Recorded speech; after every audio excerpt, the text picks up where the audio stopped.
एक समय की बात है। एक बूढ़ा व्यक्ति जिसे अपने पड़ोस में रहने वाला एक नौजवान युवक पसंद नहीं था, उसने उसके बारे में एक अफवाह उड़ा दी कि यह एक चोर है। धीरे धीरे आसपास के लोग इस बात पे विश्वास करने लग गए कि वो नौजवान व्यक्ति चोर है और उसको हीन भावना से देखने लग गए। उस नौजवान व्यक्ति को बहुत बुरा लगता कि सिर्फ एक सुनी सुनाई बातों पर लोगों ने विश्वास कर लिया और उसे चोर घोषित कर दिया। एक दिन गांव में चोरी हो गई। सबका शक इस नौजवान पे ही गया और सबने पुलिस थाने में जाके इसके खिलाफ एफआईआर लिखवा दी। क्योंकि अब इसने चोरी नहीं की थी, इसलिए थाने में इसने प्रूव कर दिया कि ये चोर नहीं है और वहाँ से रिहा हो गया। पर अब ये बहुत गुस्से में था। इसने ये डिसाइड कर लिया कि अब ये उस बूढ़े बुजुर्ग व्यक्ति के खिलाफ कोर्ट में जाएगा। इसने उसके खिलाफ शिकायत कर दी, मुकदमा चला। जज साहब ने दोनों को बुलाया।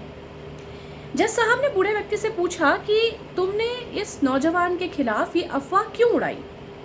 बूढ़े व्यक्ति ने बड़ी आसानी से जवाब दे दिया कि जज साहब, मैंने तो एक टिप्पणी की थी। मुझे ऐसा लगता था कि ये एक चोर हो सकता है। मैंने सबको ये कहा नहीं कि आप भी इसे चोर मान लें। तो अफवाह तो मैंने नहीं उड़ाई, इसलिए इसका दोषी मैं नहीं हूँ। जज साहब कुछ देर तक शांत बैठे।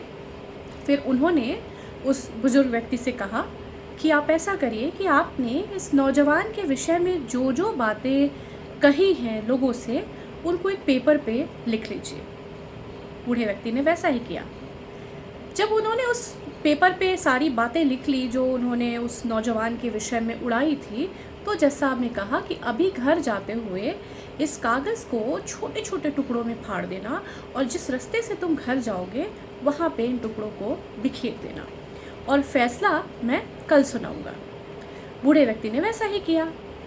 नौजवान के बारे में जो उसका ओपिनियन था, जो उसकी टिप्पणियाँ थी, एक कागज़ पर लिखी, उसे छोटे छोटे टुकड़ों में फाड़ दिया कागज़ को और अपने घर जाने वाले रास्ते पे बिखेर दिया।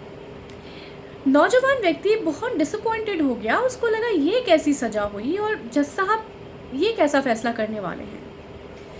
फिर भी न्याय के सिस्टम में उसका बिलीफ था, इसलिए दोनों फिर से जज साहब के सामने पहुँचे कोर्ट में।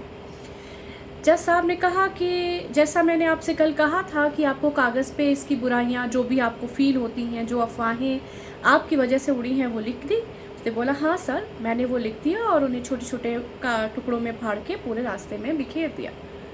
जज साहब ने कहा आप वापस जाइए, उन टुकड़ों को समेट के लेके आइए, एक एक टुकड़ा समेट के ले आइएगा। बूढ़े व्यक्ति ने कहा ये कैसी बात कर रहे हैं आप, ये तो इम्पॉसिबल है। तो जज साहब ने कहा जैसे उन छोटे टुकड़ों को लाना इम्पॉसिबल है, वैसे ही जो अफवाहें आपने इसके बारे में उड़ाई हैं उन्हें वापस से ठीक करना पॉसिबल नहीं है। तो ये तो थी एक कहानी। हम भी अपनी लाइफ में कई बार जाने अनजाने में र्यूमर्स को हवा दे देते हैं, बिना ये सोचे समझे कि इसकी क्रेडिबिलिटी क्या है, इस बात में सच्चाई कितनी है। एक से दूसरे तक, दूसरे से तीसरे तक, तीसरे से चौथे तक पहुंचा देते हैं और हम ये भूल जाते हैं कि वापस कोई कम बैक नहीं होने वाला है। किसी किटी पार्टी में, किसी कॉन्फ्रेंस में, किसी मीटिंग में, किसी कलीग के बारे में, किसी रिश्तेदार के बारे में हमने कोई एक बात सुन ली और हम बिना कोई कॉग्निटिव एफर्ट डाले हुए एक से दूसरे तक, दूसरे से तीसरे तक इसे अफवाह बनाकर फैलाते हैं। तो हमेशा ध्यान रखिए कि एक बार अफवाह उड़ गई तो उस डैमेज को कंट्रोल करना बहुत मुश्किल होता है।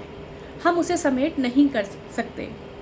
तो क्यों ना हम एक सेंसिबल सिटीज़न बने, रिस्पॉन्सिबल सिटीज़न बने और अफवाह को फैलने से पहले ही ख़त्म कर दें।